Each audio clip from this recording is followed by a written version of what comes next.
ले मेरे प्यारे हनुमान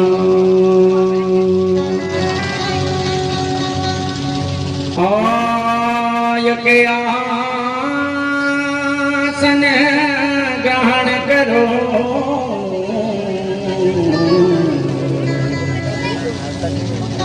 करूं कथा में गान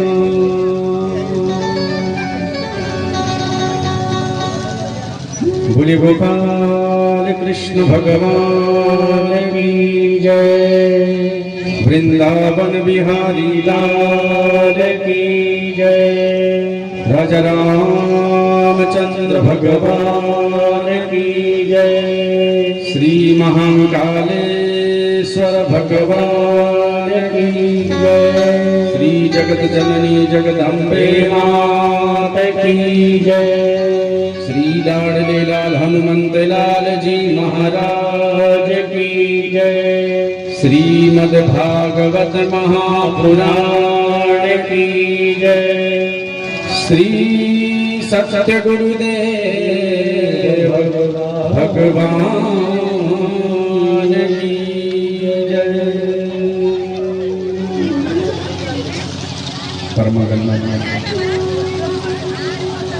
परात्पर अखिलेश्वर करुणा गुरुमालय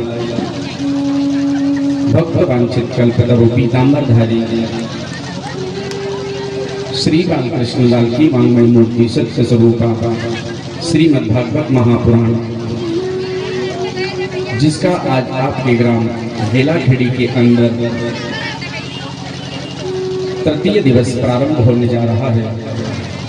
सो इस शुभ अवसर पर पधारे हुए परम वंदनीय आदरणीय श्री समर्थ सदगुरुदेव भगवान के श्री चरणों में साष्टांग दंडवत कोटि कोटि प्रणाम करते हुए सभी स्थान देवता ग्राम देवताओं को कोटि कोटि नमन वंदन करते हुए सभी विद्वत जन संत समाज ब्रह्म समाज को व्यासमंच से प्रणाम करते हुए सभी भगवान के भक्त प्रेमानुरागी श्रोता गणों को व्यासमंच से जय श्री कृष्ण। आइए उस परमपिता परमात्मा की कथा में प्रवेश करने से पहले हम अपने मन और वाणी को पवित्र करें, उसके बाद हम परमात्मा की कथा में प्रवेश करेंगे। बोलिए गोविंद भगवान की जय जय जय श्री राधा रमण जय जय नवल किशोर जय गोपी चित चोर प्रभु जय जय माखन चोर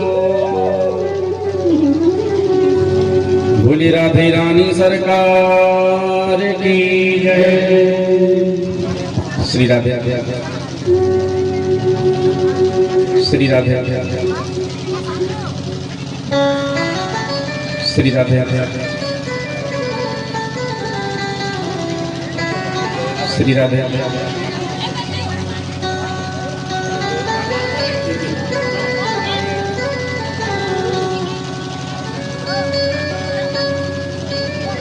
कोई पिछले जन्म के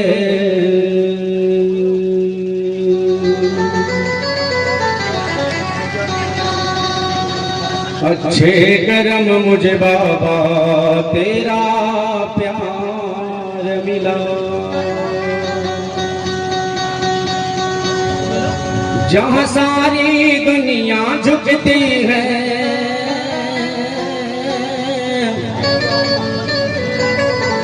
मुझे वो वाली दरबार मिला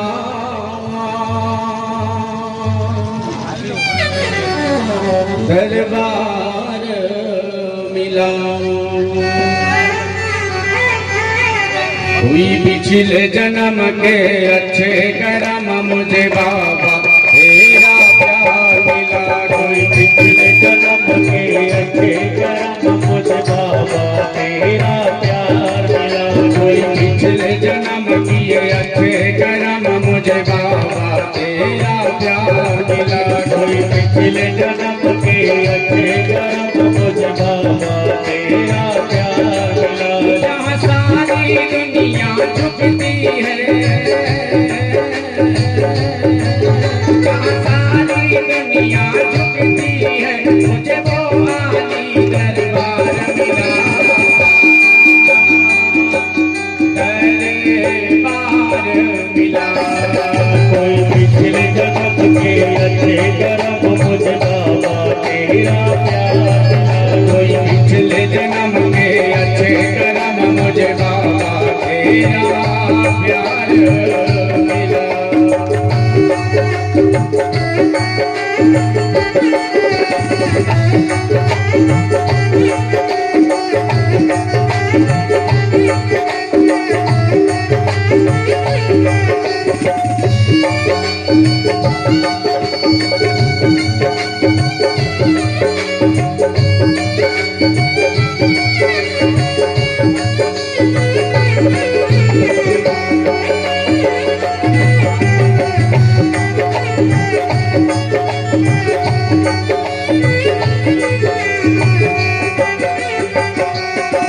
जग के झूठे नाते लेके देखा ना सच्चा प्यार कहीं, जग के झूठे नाते लेके देखा ना सच्चा प्यार कहीं। जग के झूठे नाते लेके देखा ना सच्चा प्यार कहीं, जग के झूठे नाते लेके देखा ना सच्चा प्यार कहीं। जहाँ दिल को आकर चैन मिले वो आली दरबार यही, जहाँ दिल को आकर चैन मिले हैं वो आली दरबार यही। सतगुरु मुझको मिल गया ऐसा,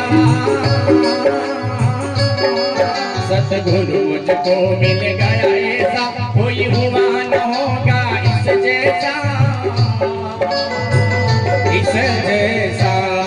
कोई पिछले जन्म के अच्छे कर्म मुझ बाबा तेरा प्यार मिला। कोई पिछले जन्म के अच्छे कर्म मुझे गुरुवर तेरा द्वार मिला।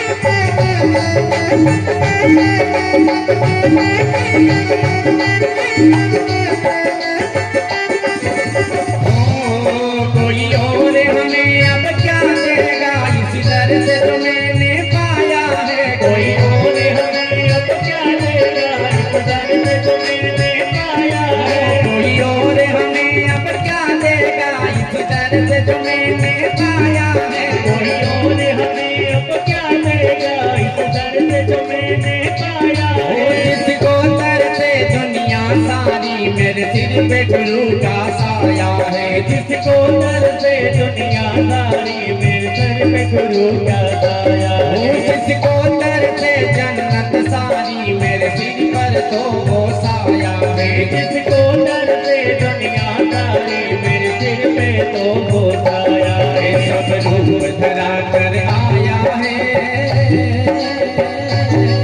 सब रूप धरा कर आया है, इनमें गुरुवर का प्यार मिला,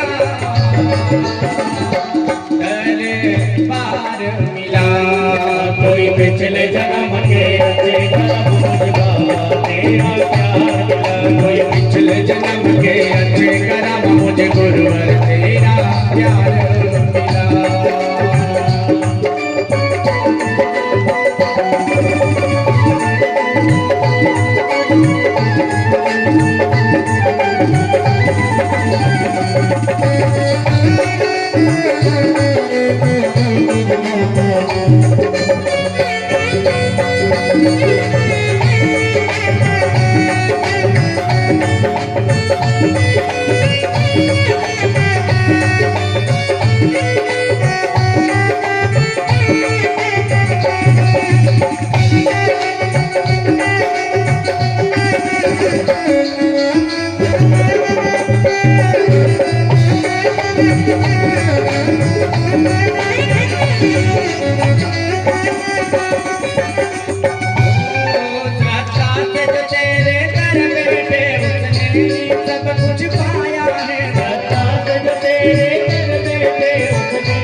पाया है। श्रद्धा से जो तेरे दर बैठे उसने ही सब कुछ पाया है। श्रद्धा से जो तेरे दर बैठे उसने ही सब कुछ पाया है। धन दौलत चरणों की दाती संसार भी झूठी माया है। धन दौलत चरणों की दाती संसार में झूठी माया है। इनसे तो इनको ही मांगो,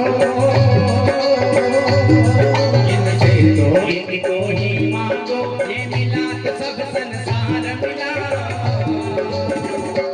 संसार मिला।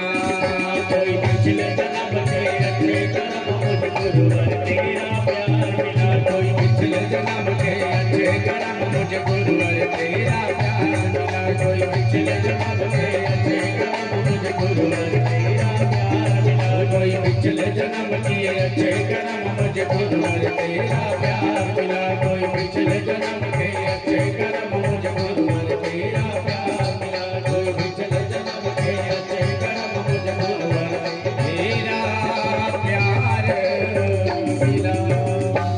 सद्गुरुदेव भगवान की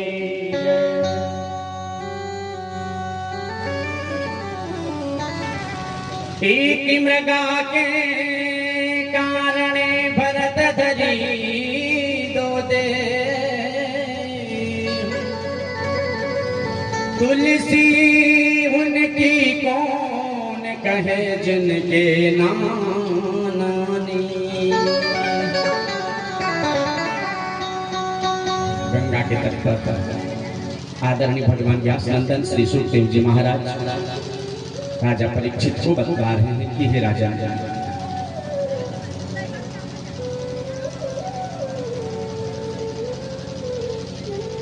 साढ़े 4 साल की आयु में भगवान की भक्ति कर करके 5 वर्ष की उम्र में भगवान को पा लिया। भगवान को पाकर के 36,000 वर्ष तक राज्य किया ध्रुव महाराज।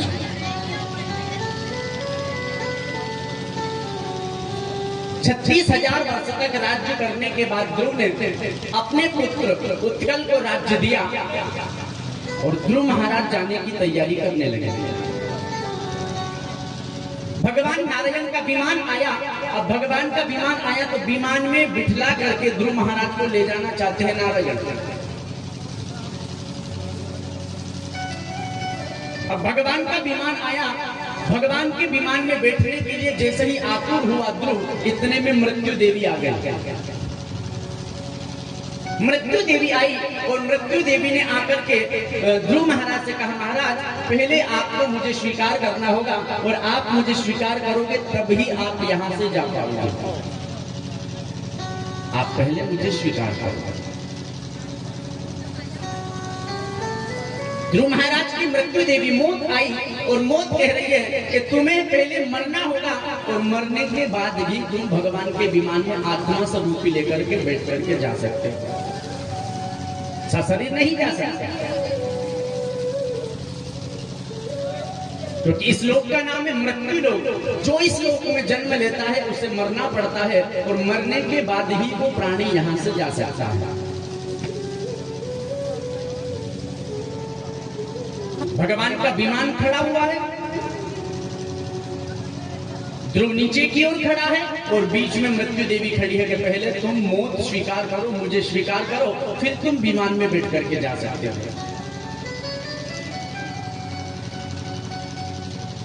तो मृत्यु एक ऐसी अटल सत्य है मेरे बहन भाइयों, हर एक प्राणी के जीवन में मृत्यु आती है, चाहे वो जवान हो, चाहे वो बूढ़ा हो, चाहे वो गरीब हो, चाहे वो अमीर हो।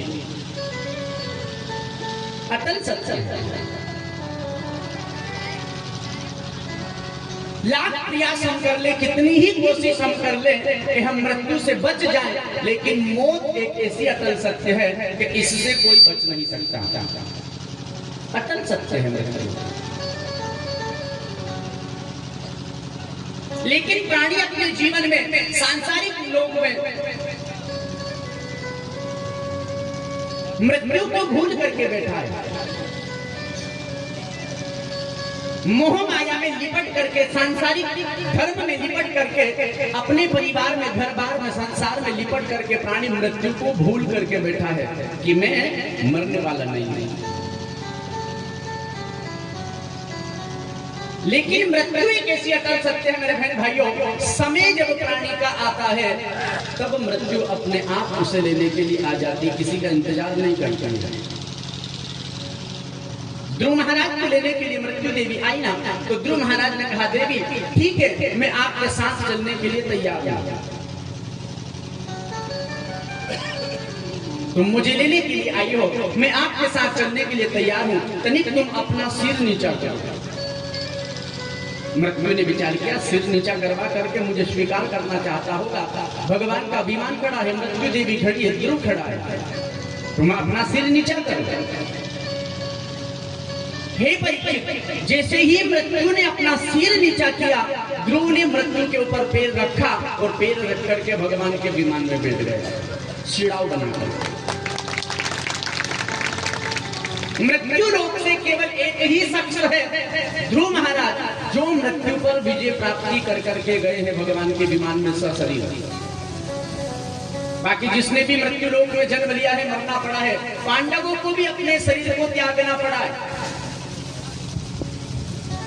जिस प्राणी ने मृत्यु लोक में जन्म लिया मरना पड़ा है, ध्रुव महाराज सशरीर मृत्यु देवी पर विजय प्राप्ति कर करके मृत्यु लोक छोड़ करके भगवान के धाम को गए, और भगवान ने सप्त ऋषियों से 13 लाख योजन ऊपर, सप्त ऋषियों के लोक से 13 लाख योजन ऊपर ध्रुव महाराज को स्थान दिया कि यह तुम्हारे रहने के लिए उचित स्थान है, इस लोक का नाम होगा आज से ध्रुव लोक। द्वादश माही कुबेर ने कियो है ध्रुव यश को बखान, तब ध्रुव निजपुर गए और कीनो यज्ञ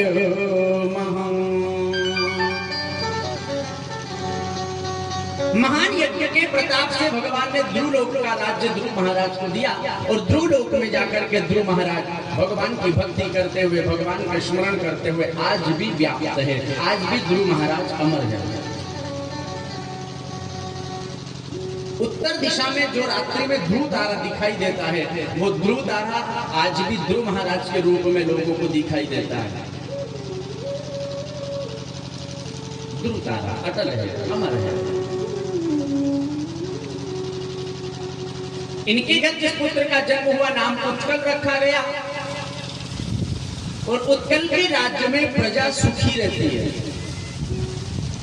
और हे राजन, जिस राजा के राज्य में उसकी प्रजा दुख भोगती हो, उस राजा को नरक का वास भोगना पड़ता है, नरक जाना पड़ता है। जासुराज प्रिय प्रजा दुखारी,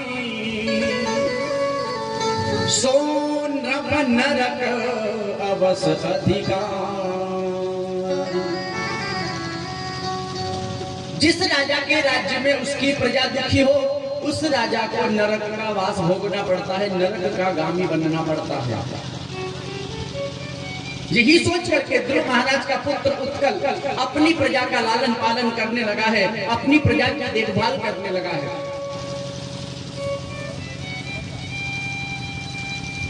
उत्तानपाद के छोटे भाई प्रियव्रत भगवान शिव जी की भक्ति से रथ मिला है, और उन्हीं रथ पर सवार होकर के प्रियव्रत ने धरती को 7 भागों में बांटा है। उन्हीं प्रियव्रत महाराज के यहाँ पर भगवान वृषभ देव जी का जन्म हुआ। इसी बीच में वेन उत्पन्न हुआ। अब वेन हुआ ना, तो वेन इतना अत्याचारी हो गया कि किसी को भगवान का भजन पूजन नहीं करने देता। वेन राजा है, किसी को भगवान का भजन पूजन नहीं करने देता, यज्ञ नहीं करने देता, केवल मेरा पूजन करो, मैं ही भगवान हूँ। वेन अपने आप को भगवान बता करके भगवान का पूजन पाठ बंद करवा करके अपना पूजन पाठ करवाने लगा। अत्याचार बढ़ने लगा वेन महाराज का, तो ऋषियों ने विचार किया कि इतना अत्याचार यदि वेन का बढ़ता रहा तो फिर हम भगवान का भजन नहीं करेंगे, और भगवान का भजन यदि हम नहीं कर पाएंगे तो फिर हमारा कल्याण कैसे होगा, क्या किया जाए। तो सभी ऋषियों ने विचार कर करके वेन महाराज को श्राप दे करके राख कर दिया, जला दिया। राज्य सिंहासन खाली हो गया। अब राज्य सिंहासन यदि खाली है तो फिर प्रजा का लालन पालन कौन करे? ज्यादा समय तक राज्य सिंहासन खाली नहीं रह सकता, क्या किया जाए? तो सभी ऋषियों ने वेन महाराज के शरीर का मंथन किया, शरीर को मथा और मंथन कर करके वेन महाराज के शरीर से ही भगवान के 24 अवतारों में से एक अवतारी पुरुष को प्रकट किया, जिनका नाम है पृथु महाराज। वेन के अत्याचार से धरती ने अन्न देना बंद कर दिया, इंद्र ने पानी बरसाना बंद कर दिया, गाय ने दूध देना बंद कर दिया, प्रजा भूखे मरने लगी। अन्न नहीं मिलेगा, पानी नहीं मिलेगा, दूध नहीं मिलेगा तो प्रजा धीरे धीरे अपने आप नष्ट हो जाएगी, भूखे मरने लगी। सभी ही पृथु महाराज की शरण में गए, पृथु महाराज से प्रार्थना की तो पृथु महाराज ने कहा तुम चिंता मत करो, मैं राजा हूँ, मैं तुम सभी लोगों की रक्षा करूंगा। पृथु महाराज ने हाथ में धनुष बाण उठाया, धनुष बाण उठा करके इंद्र के ऊपर आक्रमण किया। इंद्र घबराया और भगवान जान करके इंद्र ने कहा भगवान मेरा अपराध क्षमा करें, आप क्या चाहते हैं? तो भगवान ने कहा जल की वृष्टि करवाओ। पृथु महाराज के कहने पर जल की वृष्टि इंद्र के द्वारा की गई है।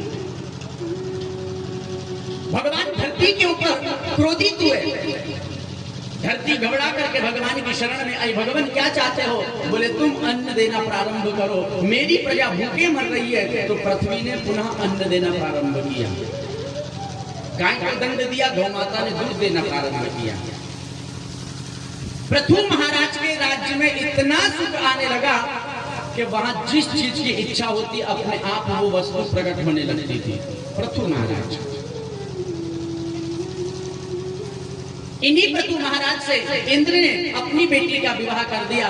धीरे धीरे धीरे धीरे समय व्यतीत होता गया, प्राचीन बरही नामक राजा हुआ। प्राचीन बरही यज्ञ करता और यज्ञ में अश्वों की, घोड़ों की बलि चढ़ाता था। घोड़ों को मार करके घोड़ों की बलि चढ़ाने वाला प्राचीन बरही। एक दिन क्या हुआ, नारद जी उस यज्ञ में आए और नारद जी ने आकर के देखा तो क्या किया जा रहा है, यज्ञ में अश्वों की बलि की जा रही है। नारद जी ने विचार किया ये पाप कर रहा है, यज्ञ कर करके पुण्य का काम कर रहा, लेकिन अश्वों को मार करके घोड़ों की बलि चढ़ा करके ये पाप कर्म कर रहा है, क्या किया जाए? तो नारद जी ने प्राचीन बरही को समझाया, राजन तुम ये अपराध मत करो,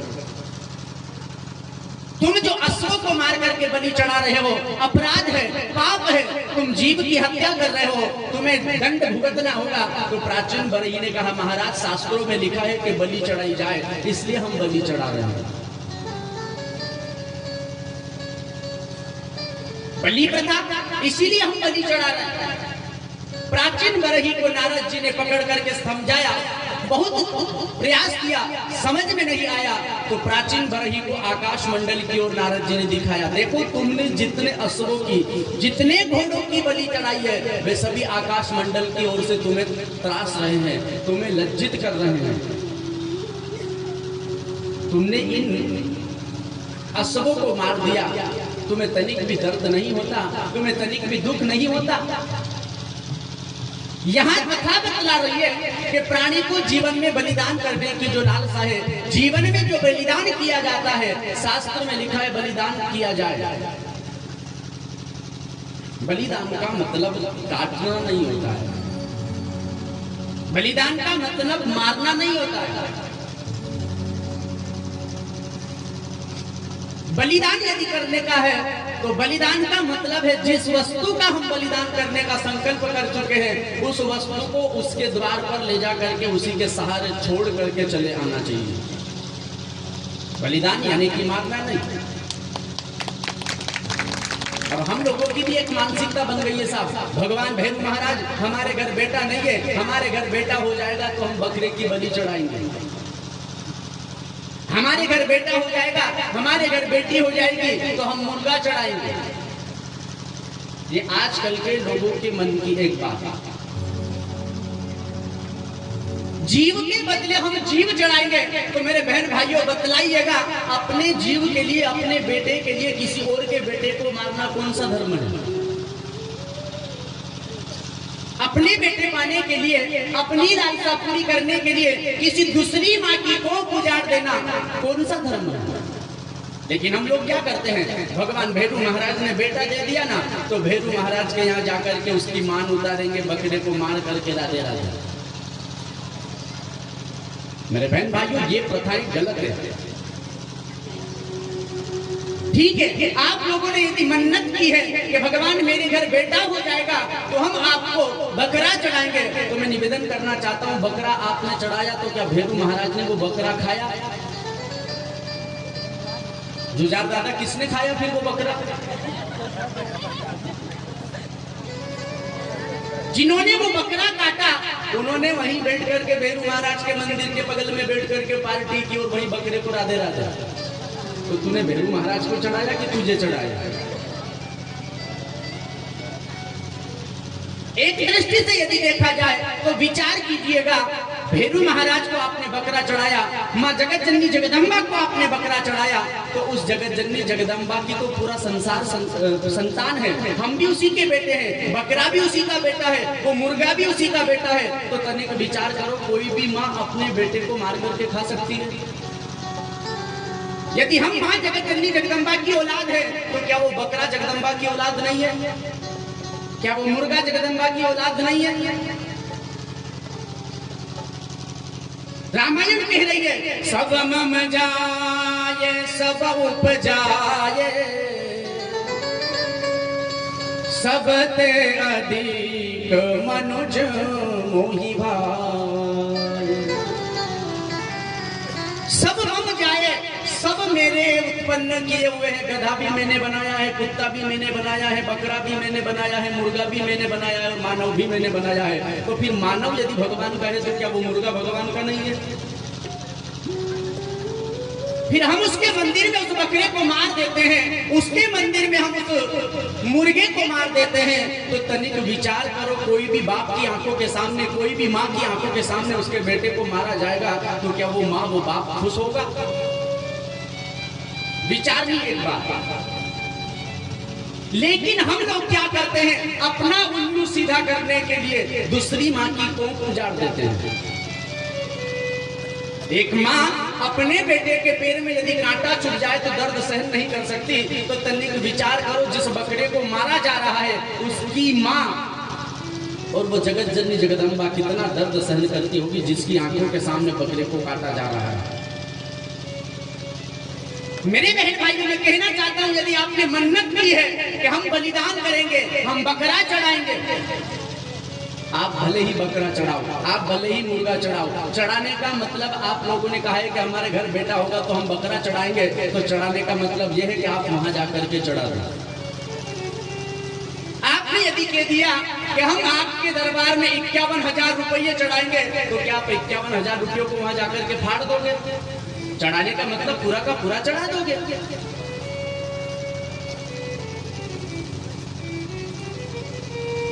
लेकिन हम लोग क्या करते हैं, हम बकरा चढ़ाएंगे और चढ़ाने का भाव रख करके ले जा करके बकरे को काट करके मार दिया जाता है, अनर्थ कर दिया जाता है, पाप किया। विचार कीजिए, हमारा शास्त्र कहता है कि पैरों तले एक चींटी भी यदि मर जाए तो प्राणी को पाप लगता है, तो फिर हाथों से यदि बकरा काटा जा रहा है तो उस प्राणी को पाप नहीं लगता होगा?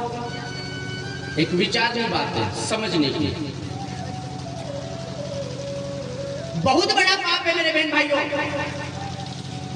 और कई जगह मैंने ऐसा देखा है, कई जगह कहते बोले साहब वहां तो चढ़ाना ही पड़ता है, अन्यथा नुकसान हो जाएगा। तो मैं कहना चाहता हूं, यदि ऐसी जगह देव स्थानों पर चढ़ाया जा रहा हो तो आप वहां जाकर के छोड़ दो और कह दो कि यदि तुझ में शक्ति है तो तू मार करके खा ले, हमें नहीं मारना। यदि वो सच्चा देवता है तो खुद मार करके खा लेना।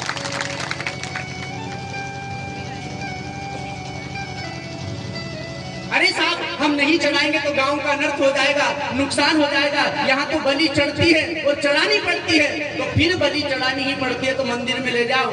मंदिर में ले जाने के बाद उसे हाथ लगा करके स्पर्श कर करके कि हे माँ जगदम्बा, हमने प्रण किया था कि हमारे घर बेटा होगा तो हम बकरा चढ़ाएंगे, तो तेरे मंदिर में आकर के ये बकरा तेरे सामने तेरी चरणों में अर्पण कर करके हम इसे यही छोड़ करके जा रहे हैं। आपका बकरा चढ़ गया, आपकी मन्नत पूरी हो गई। एक स्थान है नीमच मंदसौर साइड, माता जी का स्थान कौन सा?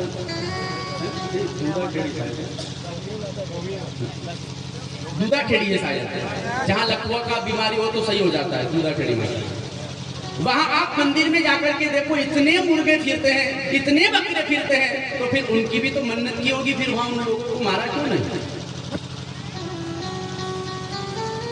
वहां मन्नत की जाती है और उन्हें वहां ला करके माता रानी के सहारे छोड़ दिया जाता है, मारा नहीं जाता है, काटा नहीं जाता है। मेरे बहन भाइयों, काटना एक बात अलग होती है, चढ़ाना एक बात अलग होती है, बलिदान करना एक बात अलग होती है।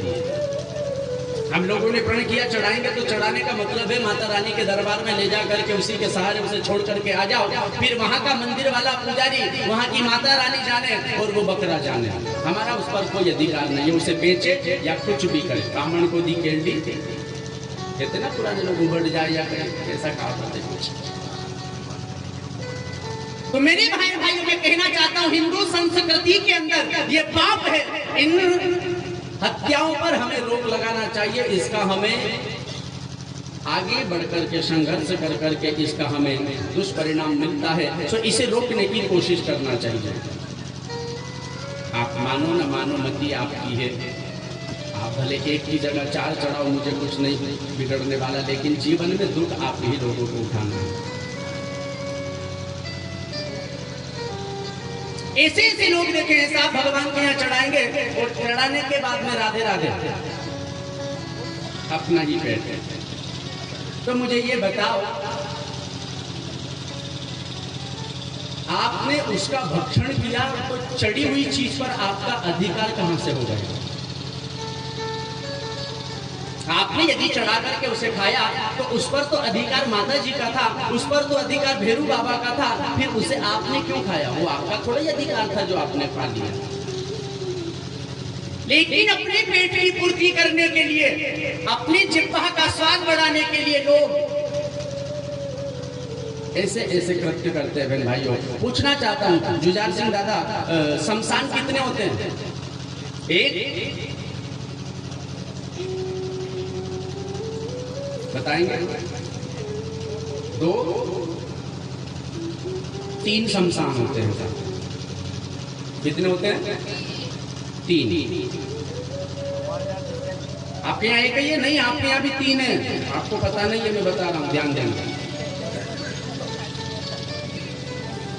पहला शमशान जहां पर बड़े लोगों को ले जा करके जला दिया जाता है, उसे हम क्या कहते हैं? पक्का मसान। दूसरा मसान जहां छोटे छोटे बच्चों को गाड़ दिया जाता है, उसे हम क्या कहते हैं? कच्चा मसान। ये दो मसान तो आप लोगों को याद है, लेकिन तीसरा मसान क्या है जो ज्यादा बताऊं? जिंदा मसान। अच्छा, शमशान में किसको ले जाया जाता है? जो मर जाता है उसे शमशान में ले जाया जाता है। कंधे पर लेकर के चार लोग चले तो बोले कहां जा रहे हो? बोले तुझे नहीं पता ये मर गया है, इसे शमशान लेकर के जा रहे हैं जलाने के लिए। जो मर गया उसे शमशान लिया जाता है, शमशान में पहुंचाया जाता है। तो तनिक विचार करो, जो मुर्गे की नार मरोड़ करके खा जाता है वो चलता फिरता जिंदा मसान नहीं है, तो फिर क्या है? उसने अपने पेट को मसान शमशान बना करके ना जाने कितने मुर्दों को अपने शरीर के अंदर दफन कर रखा है, ना जाने कितने मुर्दों को अपने शरीर के अंदर जलाकर राख कर रखा है, तो फिर वो जिंदा मसान नहीं है तो क्या है? और बहन भाइयों, मसान के अंदर शमशान में भूत प्रेतों का वास होता है। अब विचार करो, जब आपके घर में जिंदा मसान पड़ रहा है, जिंदा मसान वास कर रहा है, तो फिर आपके घर में भूत प्रेत वास कर रहे, घर में कभी सुख शांति नहीं आ सकती जिसके घर में जिंदा मसान रहता है। आपके गांव में ये तीसरा मसान तो नहीं होगा, क्योंकि अभी 4-3 दिन कथा और करनी है मुझे, तो यहाँ के साथ कोई मसान है।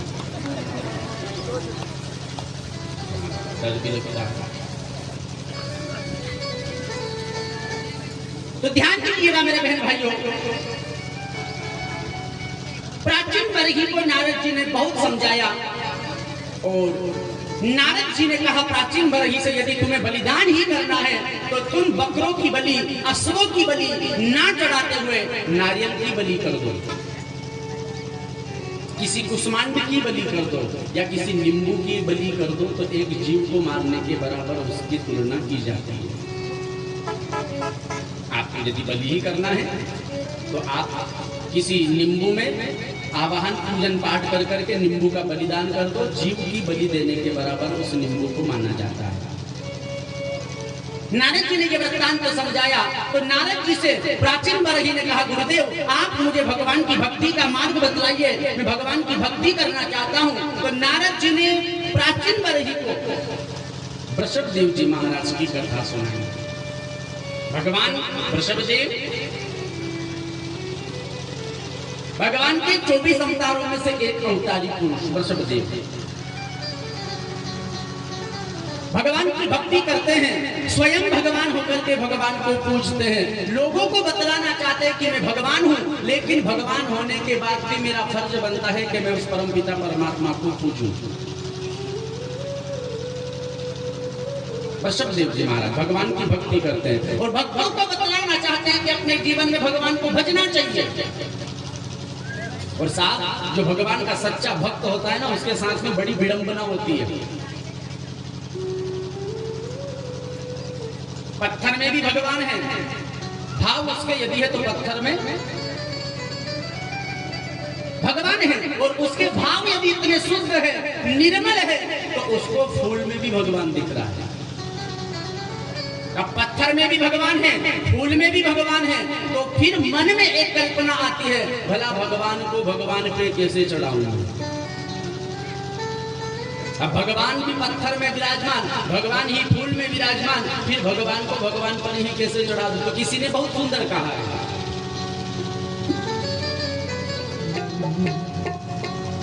भला भगवान को भगवान पर कैसे चढ़ाऊं मैं। एक भक्ति की पुकार, तुम्हें कैसे मनाऊं मैं, तुम्हें कैसे रिझाऊं मैं। भगवान को मेरी खाने का मंत्र है कि पत्र पुष्प चढ़ाओ, जल चढ़ाओ, तब तुम रिझोगे, लेकिन मेरा तो भाव है कि फूल में भी तुम हो, जल में भी तुम हो, तो फिर भला मैं आपको आपके ऊपर कैसे चढ़ाऊंगा। तुम्हें कैसे मनाऊं मैं, तुम्हें कैसे रिझाऊं मैं। अजब हैरान हूँ भगवान, तुम्हें कैसे मनाऊं मैं। अजब हैरान हूँ भगवान, तुम्हें कैसे मनाऊं मैं। अजब हैरान हूँ भगवान, तुम्हें कैसे मनाऊं मैं। अजब हैरान हूँ भगवान, तुम्हें कैसे मनाऊं मैं। तुम्हें कैसे मनाऊं मैं, तुम्हें कैसे रिझाऊं मैं। तुम्हें कैसे मनाऊं मैं, तुम्हें कैसे रिझाऊं मैं। भला भगवान को भगवान पर कैसे चढ़ाऊं मैं। भला भगवान को भगवान पे कैसे चढ़ाऊं मैं। जब हैरान हूँ भगवान, तुम्हें कैसे मनाऊं मैं।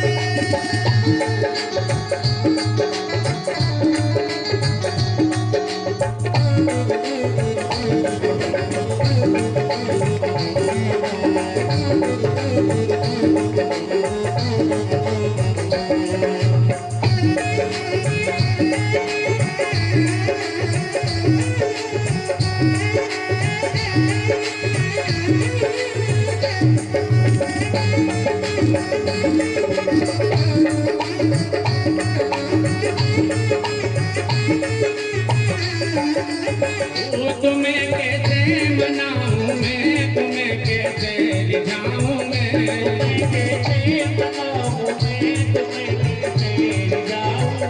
भला भगवान को भगवान पर कैसे चढ़ाऊं मैं। भला भगवान को भगवान पे कैसे चढ़ाऊं मैं। भला भगवान को भगवान पर कैसे चढ़ाऊं मैं। भला भगवान को भगवान पे कैसे चढ़ाऊं। तुम्ही व्यापक हो मूरत में, तुम्ही व्यापक हो फूल हो मूरत में, तुम्ही व्यापक हो फूलों में, तुम्ही व्यापक हो मूरत में, तुम्ही व्यापक हो फूलों में, तुम्ही व्यापक हो मूरत में, तुम्ही व्यापक हो फूलों में। भला भगवान को भगवान पर कैसे चढ़ाऊं मैं, ये अनबहिराज हूँ भगवान तुम्हें कैसे मनाऊं मैं, बहलान को गोविंद तुम्हें कैसे मनाऊं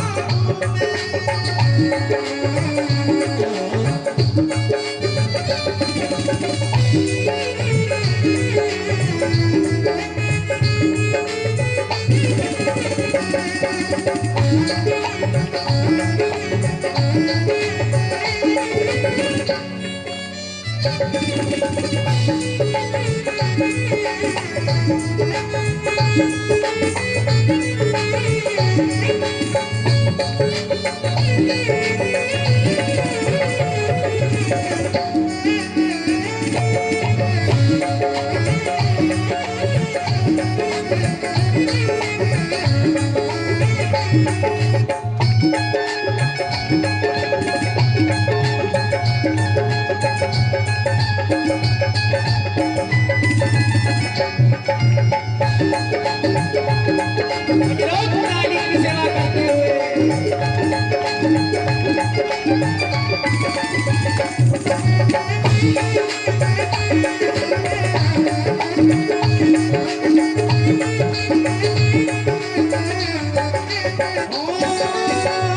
मोहब्बत के साथों की पावन सी कहानी है, मोहब्बत के साथों की पावन सी कहानी है, मोहब्बत के साथों की पावन सी कहानी है, मोहब्बत के साथों की पावन सी कहानी है। कभी कभी रात गाना था, कभी भी रात गानी है, कभी कभी रात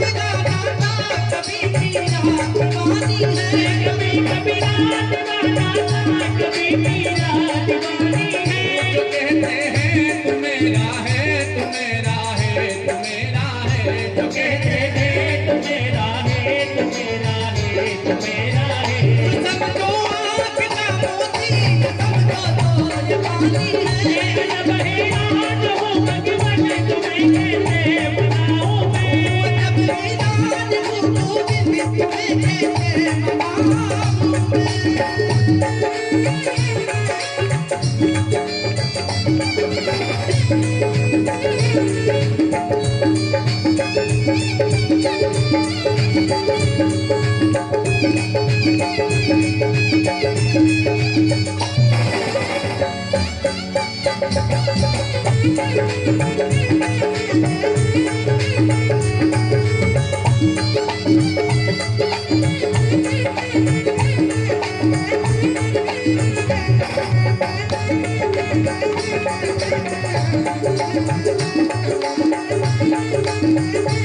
अच्छा एक बात पूछूं,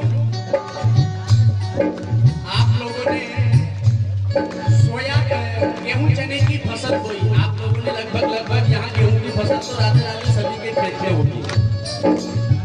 अब आप लोगों ने गेहूं की फसल बोई, पानी लगाया, पानी चलाकर खाद डाल करके गेहूं की फसल को बड़ा किया, अब बड़े होने पर गेहूं की फसल में आ गई ऊपर, क्या कहते हैं उसको, ऊपर जो आ जाता है फल, उम्मी, हमारे उधर भी उम्मी। अब गेहूं की फसल में उम्मी आ गई, अब उम्मी आ गई तो उम्मी में दाने आए ना, तो उन दानों को खाने के लिए चिड़िया आई, फसल पक गई, दाना पक गया, अब दाना पका तो उसे खाने के लिए चिड़िया आई, एक चिड़िया आई, 2 आई, 10 आई, 50 आई। अब चिड़ियों को यदि आप नहीं उड़ाओगे तो आपकी वो फसल बर्बाद हो जाएगी। तो हमारा ये जो शरीर है, ये शरीर है वो गेहूं की फसल, समझना। अब गेहूं के तने के ऊपर जो फल आता है उम्बी, हमारा ये जो शरीर है गेहूं का वो तना, और जो फल है वो है हमारा सिर, उम्बी हमारा सिर। अब हमारे सिर रूपी उम्बी में जो दाना पड़ा हुआ है वो दाना पक गया, तो इस पके हुए दाने को खाने के लिए कौन चिड़िया आ रही है, पाप रूपी चिड़िया। अब पाप रूपी चिड़ी आकर के बैठ गई। आप यदि पाप रूपी चिड़ी को नहीं उड़ाओगे तो वो पाप धीरे धीरे आपके ऊपर और वजन बन करके आपकी जिंदगी बर्बाद कर देगा। अब आप लोगों की गेहूं की फसल के ऊपर चीड़ी बैठी और आपने कंकड़ उठा करके नीचे फेंका तो वो चीड़ी उड़ेगी, उसे पता ही नहीं चला कि आपने कंकड़ मार दिया। वो ऊपर बैठी और आपने कंकड़ नीचे मारा। अब आपका ये शरीर गेहूं रूपी उम्बी, आपका सिर उम्बी, इस उम्बी पर बाप रूपी चीड़ी बैठी है। अब इस चीड़ी को यदि आप उड़ाना चाहते हो तो ताली यहाँ बजाओगे तो वो चीड़ी उड़ेगी क्या? चीड़ी को भगाने के लिए हमने यदि हम ताली बजाई तो चीड़ी वहां से भाग जाएगी, क्योंकि उसे पता चल जाएगा कि ये आदमी जहाँ गया है, उसे पता चल गया कि बाप रूपी चीड़ी बैठी है, तो भगाने के लिए यहाँ पर ये मुझे ताली बजा रहा है। तो बाप रूपी चीड़ी यदि हम उड़ाना चाहें तो ताली कहाँ कर करके बजाएंगे? अजब है भगवान तुम्हें कैसे बनाऊं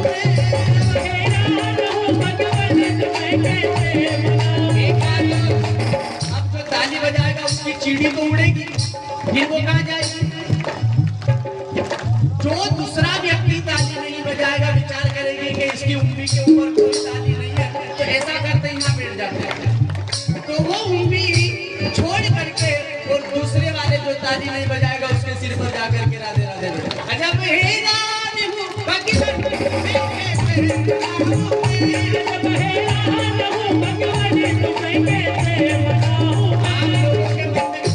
अपन तो ताली बजा रहे, अपनी चीड़ी उठेगी, गुरु जी नहीं बजा रहे तो इनके ऊपर बैठेगी, तो विचार करना मैं आप लोगों से ऊपर बैठा हूँ। मेरी चीड़ी जरूर आप पर आ जाएगी, लेकिन आपकी राधे राधे मेरे पास, इसलिए चीड़ी भगाना हो तो अजब हैरान हूँ भगवान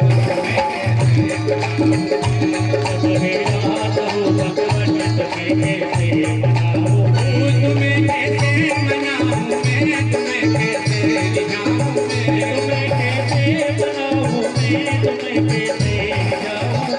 अजब हैरान हूँ भगवान तुम्हें कैसे मनाऊं, अजब हैरान हूँ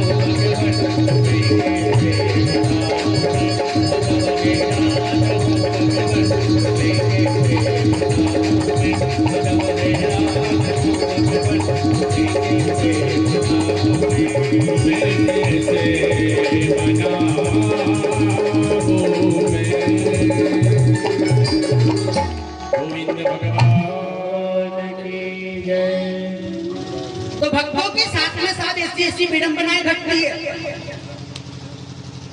भला भगवान को भगवान पर कैसे चढ़ाऊं मैं?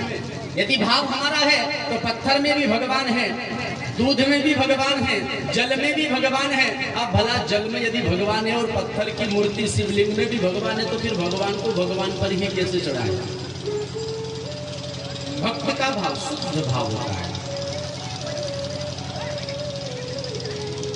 तो ध्यान दीजिएगा, वृषभदेव जी महाराज भगवान का भजन करते हैं, भगवान की भक्ति करते हैं। धीरे धीरे समय व्यतीत होता गया। वृषभदेव जी महाराज के घर 100 पुत्रों को जन्म मिला। 100 पुत्रों में से सबसे बड़ा जो पुत्र है उसका नाम भरत रखा गया। अब भरत रखा गया ना, तो वृषभदेव जी महाराज के बड़े पुत्र का ऐश्वर्य पराक्रम देख करके हमारे इस देश का नाम भारत रखा गया। जिस देश में हम रहते हैं, जिस देश के हम वासी हैं, इस देश का नाम भारत वृषभदेव जी के पुत्र भरत के नाम से देश का नाम भारत रखा गया। आप लोगों से यदि मैं पूछूं कि हमारे देश का सबसे पहला नाम क्या था, तो कोई जवाब बताएंगे? वैसे आजकल के पढ़े लिखे लोगों को तो पता होगा। भारत, आर्यव्रत, आर्यवर्त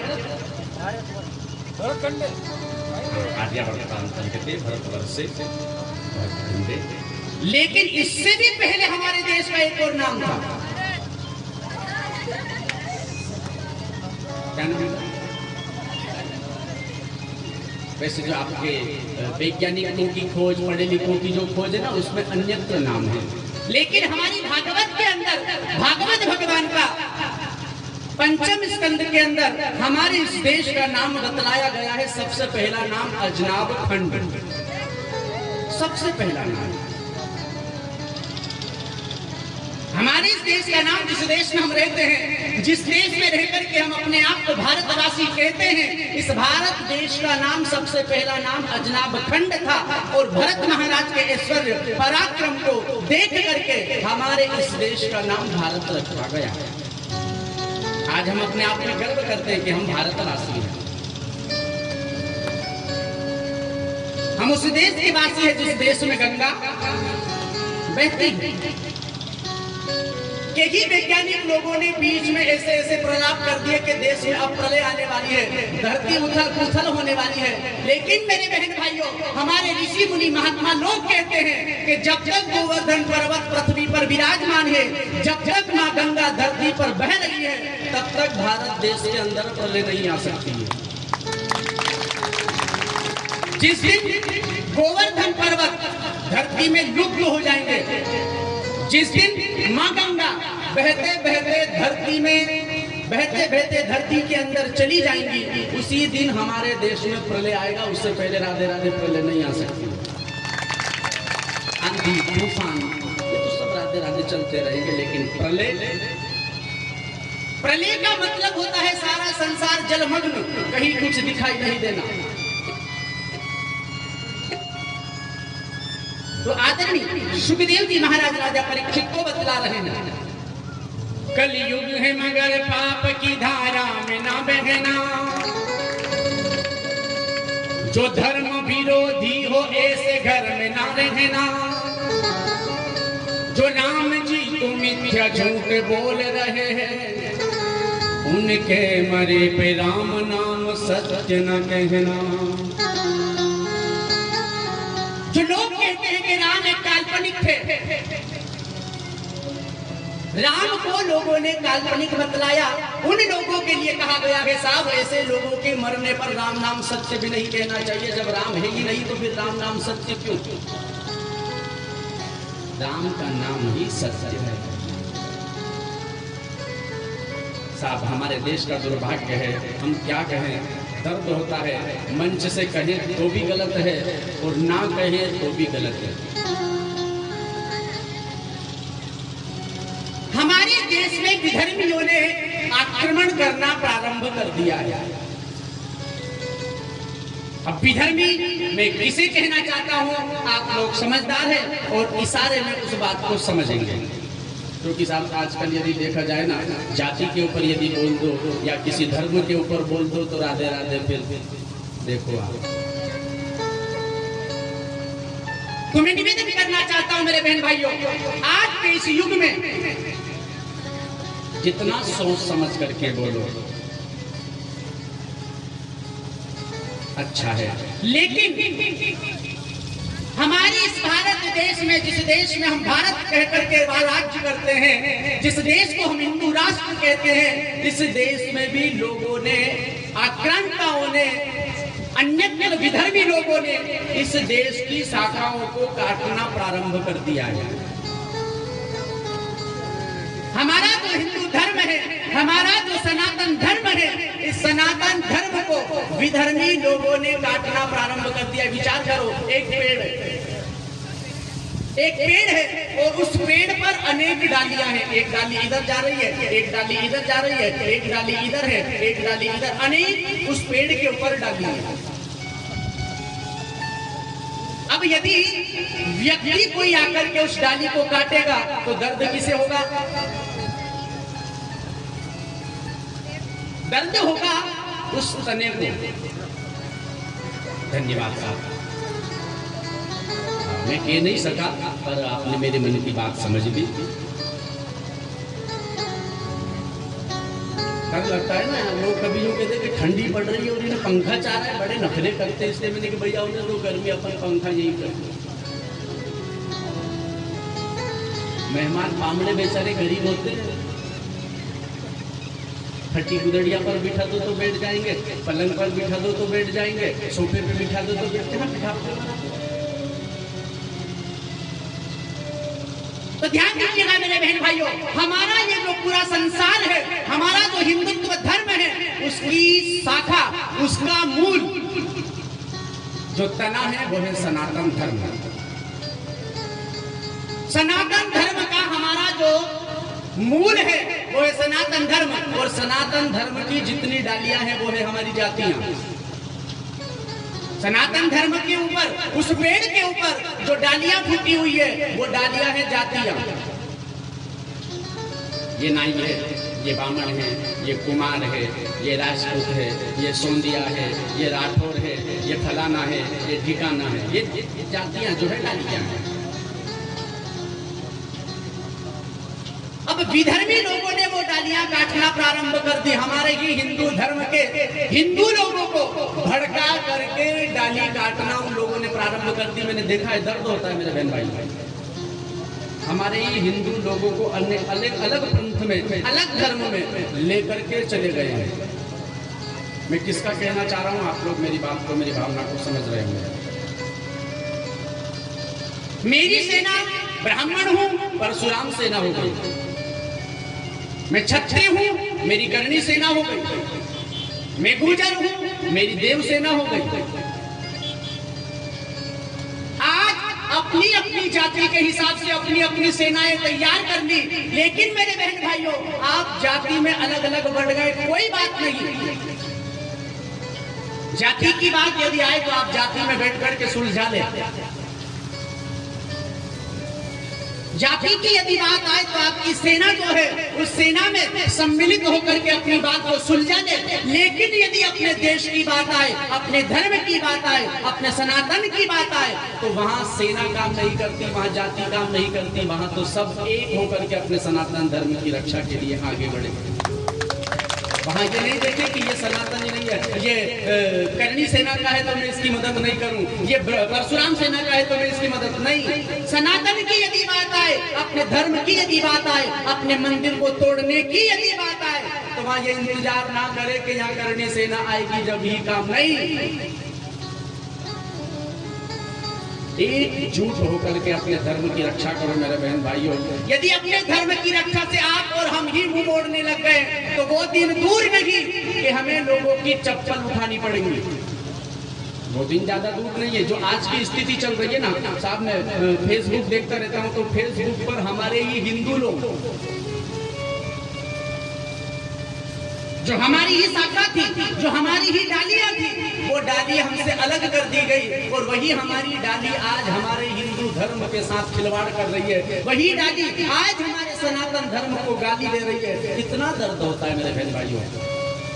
जिनके माता पिता, दादा परदादा राम के लिए मर गए, जिनके दादा परदादा राम जी को प्रणाम करते करते मर गए, आज उन्हीं की औलाद राम जी को गाली दे रही है, राम जी को जूते मार रही है। कितना दर्द होता है। ये हमारा विनाश है। मैं कहना चाहता हूं मेरे बहन भाइयों, हमारे धर्म के लिए, हमारे सनातन के लिए, अपने हिंदुत्व के लिए मरना पड़े तो मर जाना, लेकिन कभी अपने सनातन के लिए, अपने हिंदू धर्म के लिए पीछे मत हटना। जिस तरह से 22 तारीख रामलला के लिए एकजुट होकर के पूरे विश्व में भगवा ध्वज लहरा दिया, पूरा विश्व राममय कर दिया, उसी प्रकार से मेरे बहन भाइयों मैं कहना चाहता हूं, अपने सनातन धर्म का पर्चा लहरा दो।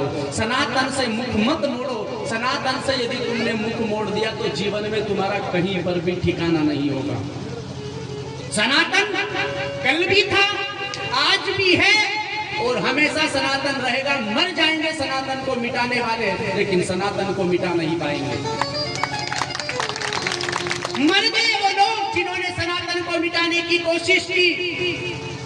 ज्ञान बापी मस्जिद जहां आज देखा जाए तो वहां भी हमारे परमात्मा का आज विग्रह निकला हुआ है, और वहां पर भी हमें पूजन का अधिकार मिला है। ये हमारा सनातन धर्म है जो आज भी जिंदा है।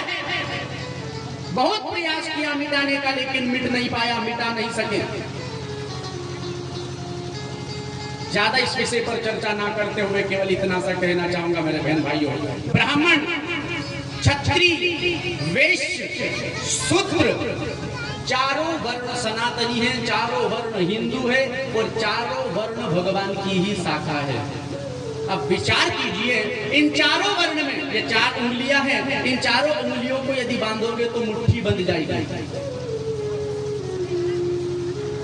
और चारों उंगलियों में से यदि एक उंगली काट दी गई तो मुट्ठी पूर्ण नहीं होगी।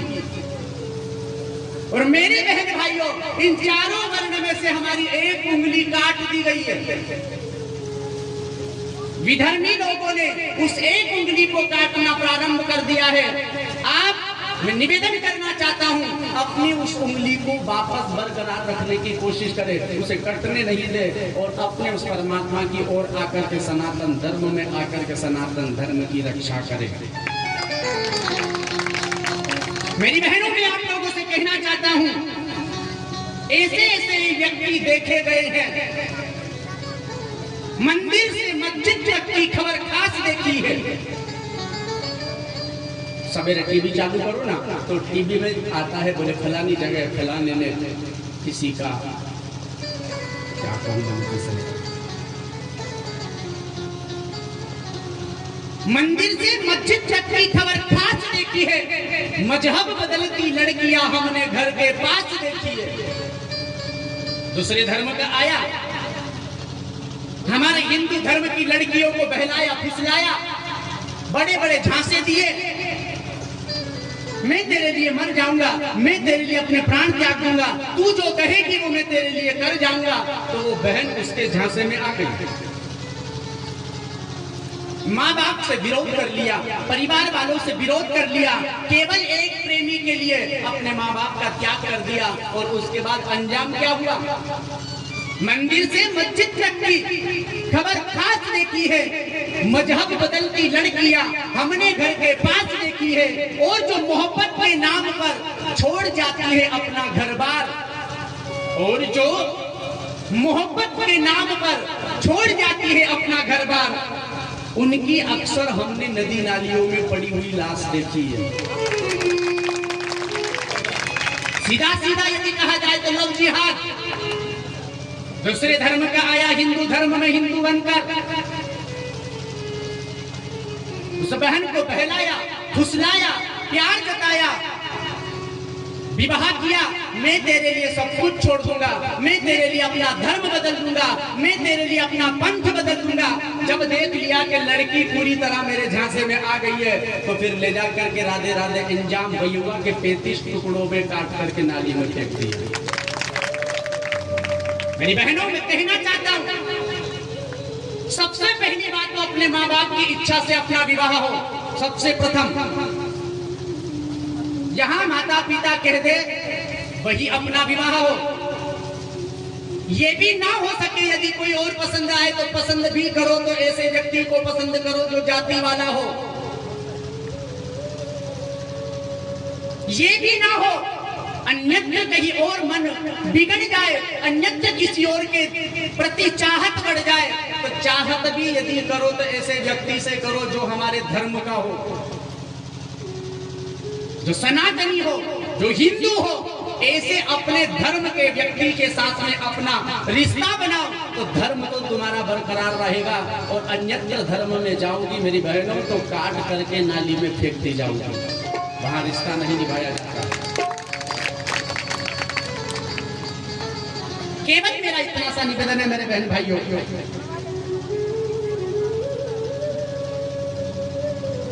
अपने हिंदुत्व में दरार मत पड़ने दो। अपने हिंदुत्व को एक तने में, एक मुट्ठी में बांध करके रखो। एक लकड़ी ली हर कोई तोड़ देगा, लेकिन वही लकड़ी का यदि गट्ठर बांध दिया जाए तो अच्छे अच्छों को तोड़ने में पसीना आ जाएगा। हम लोग यदि हिंदू सनातनी अलग अलग जाति में बढ़ गए तो हमें हर कोई आकर के तोड़ करके अपने धर्म में मिला लेगा। और हम सनातनी लोग अपनी जाति को भूल करके यदि केवल हिंदू बन करके रहे, केवल सनातनी बन करके रहे, तो अच्छे अच्छे लोगों को हमें दूर करने में पसीना आ जाएगा। इसलिए मेरे बहन भाइयों, सनातनी बन करके रहो, हिंदू बन करके रहो और अपने धर्म की रक्षा करो। बस मेरा आप लोगों से इतना सा निवेदन है। कलयुग है मगर पाप की धारा में ना बहना। जो धर्म विरोधी हो ऐसे घर में ना रहना। जो धर्म का विरोध करता है, जो अपने भगवान को गाली देता है, जो अपने भगवान को नहीं मानता है, ऐसे व्यक्ति के साथ में घर में नहीं रहना चाहिए, चाहे वो माँ हो, चाहे वो बाप हो, चाहे वो बेटा हो। ऐसे व्यक्ति का त्याग कर देने में कोई पाप नहीं लगता मेरे बहन भाइयों। माँ यदि भगवान का भजन नहीं करने दे तो ऐसी माँ को छोड़ने में भी पाप नहीं लगता। बाप यदि भगवान का भजन नहीं करने दे ऐसे बाप को छोड़ने में पाप नहीं लगता। भाई यदि भगवान का भजन नहीं करने दे ऐसे भाई को छोड़ने में पाप नहीं लगता। पत्नी यदि भगवान का भजन नहीं करने दे तो पत्नी को छोड़ने में भी पाप नहीं लगता। किसने छोड़ा? रामायण की ओर ध्यान दीजिएगा मेरे बहन भाइयों। भगवान श्री रामचंद्र सवेरे राजा बनने वाले हैं, राज मुकुट शीश पर धारण होने वाला है, राजा बनने वाले हैं। मंथरा आई,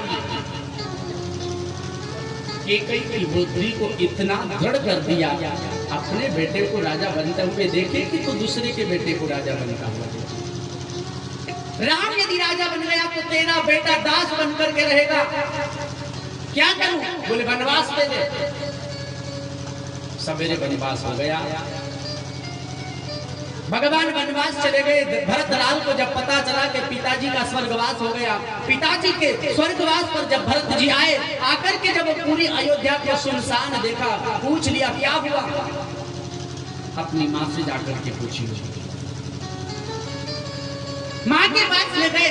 माँ, पिता तो मरा हुआ पड़ा है, लेकिन माँ आरती की थाली लेकर के बेटे का स्वागत करने आई है। भरतलाल ने आते ही पूछा, माँ भैया कहाँ है जो मुझे इतनी जल्दी बुलाया गया? मेरे भाई कहीं दिखाई नहीं देते, मेरे पिता कहीं दिखाई नहीं देते। कैकेयी ने कहा, बेटा मैंने तेरे लिए तेरे भाई को वनवास मांग लिया और तेरे लिए राज्य मांग लिया, तेरा भाई वनवास गया है।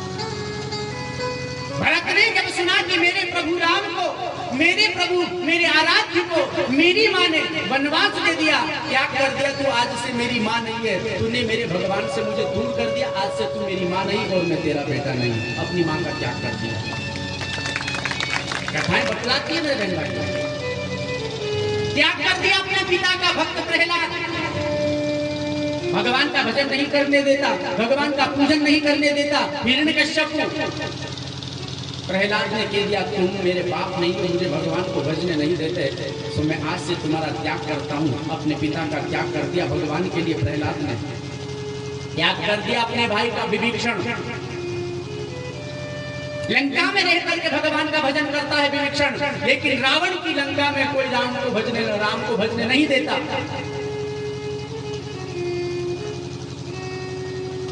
एक दिन क्या हुआ, रावण जब लंका में निकला ना, सैनिकों के साथ विभीषण अपनी कुटिया में बैठे बैठे भगवान का स्मरण, भगवान का भजन कर रहा था। अब विभीषण रावण को लेकर के जब सैनिक मंत्री लोग निकले तो विभीषण की कुटिया के सामने से निकल रहे थे और रावण से कहा, देखो तो सही, तुम्हारा भाई राम का भजन करता है और अपनी कुटिया पर राम लिख रखा है। दरवाजे पर एक तरफ रा लिख रखा और एक तरफ माँ लिख रखा, राम। तुम्हारे नगर में रह करके तुम्हारा ही भाई राम को भजता है, तुम्हारे शत्रु को भजता है। हाथ बबूला हो गया रावण। विभीषण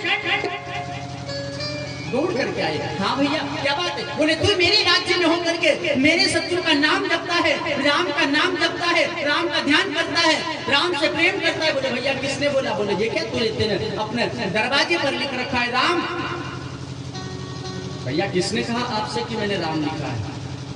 फिर ये क्या लिखा हुआ है? बोले, रा से रावण, माँ से मंदोदरी। मैंने तो आप दोनों का नाम लिखा है, मैं तो आपसे इतना प्रेम करता हूँ। रावण बड़ा प्रसन्न होगा कि मेरा भाई इतना प्रेमी मेरा, जो मेरा नाम लिखा है। वास्तविक में यदि देखा जाए तो लिखा राम ही था, लेकिन साहब मूर्खों को यदि ज्ञान की बात समझाओ तो मूर्खों को समझ में आएगी। मूर्ख को मूर्ख की भाषा में समझाना पड़ता है। ज्ञानी मारे ज्ञान से और मूर्ख मारे डांग से। ज्ञानी को ज्ञान की भाषा में समझाओगे तो समझ में आ जाएगा, और मूर्ख को मूर्ख की भाषा में समझाओगे ना राधे राधे तो थोड़ी देर में समझ आ जाएगा। अब भैंस के आगे आप बीन बजाओ तो क्या भैंस नागिन नाचेगी? और सांप के आगे बजाने के लिए बैठ गए तो चकाचक नृत्य। विभीषण को भगवान की भक्ति के लिए जब रोका गया, क्या कर दिया अपने भाई रावण का विभीषण ने? क्या कर दिया? अपनी पत्नी का भगवान शिव, माता सती भगवान जब वनवास के लिए निकले, तापस वेश विशेष उदासी, 14 वर्ष राम वनवासी, जब तपस्वी वेश बना करके भगवान अयोध्या से निकले ना, भोलेनाथ माँ सती के साथ में जा रहे थे। जैसे ही भगवान को देखा, मम इष्ट देव जा रहे हैं, वहीं से बैठे बैठे प्रणाम किया, हे प्रभु आपके चरणों में प्रणाम। माता सती के मन में विमोह हो गया। एक साधारण सा बालक, एक साधारण सा मानव स्त्री के वियोग में रो रहा है और उसे मेरे जगत पिता परमात्मा प्रणाम कर रहे।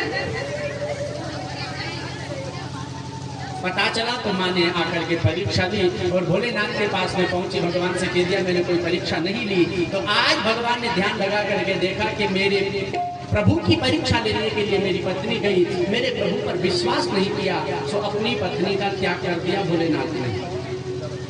ये कथाएं बतलाती है मेरे बहन भाइयों, हमारे परिवार वाले भगवान की भक्ति करने से यदि हमें रोके तो हमें उनका त्याग कर देने में कोई पाप नहीं लगता। जो धर्म विरोधी हो ऐसे घर में ना रहना। यदि बेटा धर्म का विरोध करता हो तो इतनी ताकत होनी चाहिए कि या तो उसे सुधार दो, और वो नहीं सुधरे तो उसे घर से बाहर निकाल दो, और वो नहीं निकले तो आप घर का त्याग कर दो।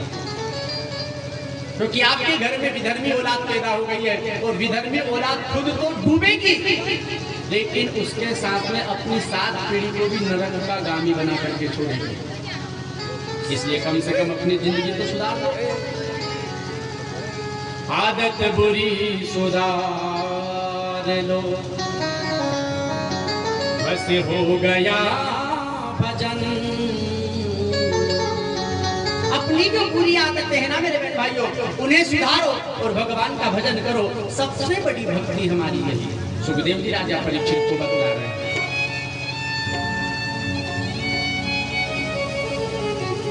अच्छा, कोई बताएगा कथा कहाँ चल रही थी?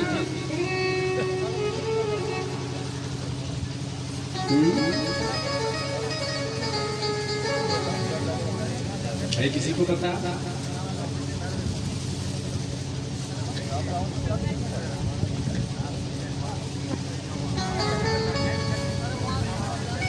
अरे मैं भी भूल जाता हूँ, थोड़ा ही जरूरी है। और कभी मैं भी भूल गया और आपने भी ध्यान नहीं दिया तो मेरी मर्जी पड़े वहीं से चालू कर। तब आपको पता ही नहीं है। हमारे देश का सबसे पहला नाम अजनाब खंड और वृषभदेव जी के पुत्र भरत के नाम से हमारे देश का नाम भारत पड़ा। बाकी के जो बीच में आप लोगों ने इतने समय सुना ना, ये समझा इस दृष्टांत कथा यही है।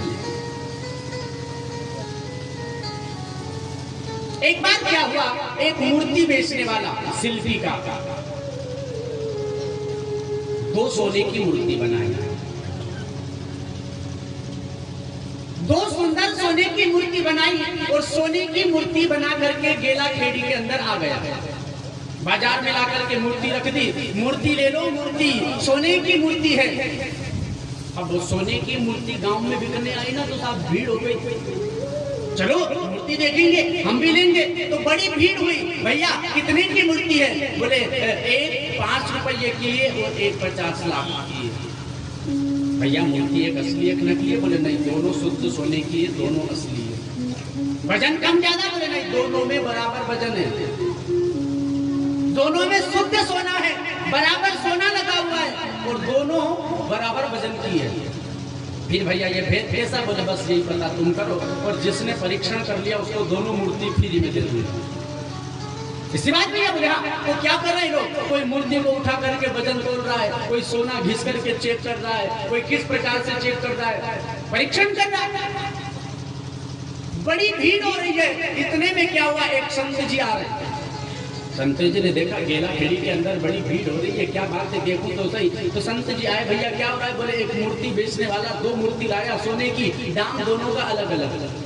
ऐसा? बोले हाँ। बोले चलो मैं भी देखूं। तो संत जी पूछे भैया कौन सी मूर्ति कितने में दे रहे हो? बोले बाबा ये परीक्षण आपको करना है, लेकिन एक मूर्ति 5 की है और एक 50 लाख की है। कौन सी मूर्ति कितने की है ये आपको बताना है। बोले ठीक है। तो बाबा ने एक रस्सी मंगवाई और रस्सी में बट लगाया। उसको बटा और रस्सी को बट करके एक मूर्ति के कान में डाली, तो इधर रस्सी कान में डाली, इधर से वो रस्सी बाहर। भैया हम बताए, बोले हाँ, बोले इस मूर्ति की कीमत 5 रुपये की। रस्सी निकाली, दूसरी मूर्ति के कान में डाली, इधर से कान में डाली और वो रस्सी पेट में चली गई। बोले भैया इस मूर्ति की कीमत 50 लाख की है। मतलब समझ आया? जो व्यक्ति भगवान की कथा को सुन करके इस कान से सुनी और इस कान से निकाल देता है, उस व्यक्ति की कीमत 5 रुपए की होती है। और जो व्यक्ति भगवान की कथा को सुन करके अपने जीवन में उतारता है और उसी भक्तों के चरित्र पर अपना जीवन जीता है, उस भक्त की कीमत 50 लाख नहीं, उसकी कीमत अनमोल होती है। भगवान की कथा पर जीवन जीता है। तो कहने का मेरा अभिप्राय मेरे बहन भाइयों, ध्यान रखना चाहिए कथा कहाँ चल रही है, कहाँ छोड़ी जा रही है, कहाँ से पकड़ी जा रही है। होना हो कथावाचक उठ करके यहाँ की कथा वहाँ की कथा वहाँ कर करके राधे राधे कर जाए। ध्यान रखना चाहिए। तो आदरणीय भगवान सुखदेव जी राजा परीक्षित को बतला रहे हैं कि हे राजन, बदनाम करने के तरीके कितने आसान होते हैं। बदनाम करने के तरीके कितने आसान होते हैं। लोग सुनते हैं छिप छिप करके बातें और कहते हैं कि दीवारों के कान होते हैं। छिप करके बातें सुनते हैं और बात सुन करके चले जाते हैं और कहते हैं बोले साथ दीवारों के कान होते हैं, इसलिए धीरे बात करना चाहिए। कोई दीवार का काम नहीं होता है साहब, लोग आजकल के छिप करके बातें सुनते हैं। अजनाब खंड नामक देश का नाम भारत भरत के नाम से पड़ा। उसी भरत को राजा बना करके वसुदेव भगवान का भजन करने निकल गए। भरत ने मन में विचार किया, मेरे पिताजी ने भी भगवान का भजन किया, मुझे भी भगवान के भजन के लिए जाना चाहिए। तो भरत अपने राजपाट को छोड़ करके अपनी अवस्था आने पर भगवान का भजन करने के लिए निकला और जंगल में जाकर एक सरोवर के किनारे एक कुटिया बना करके उसी कुटिया में रहने लगा। 24 घंटे भगवान का स्मरण। श्री कृष्ण गोविंद हरे मुरारी,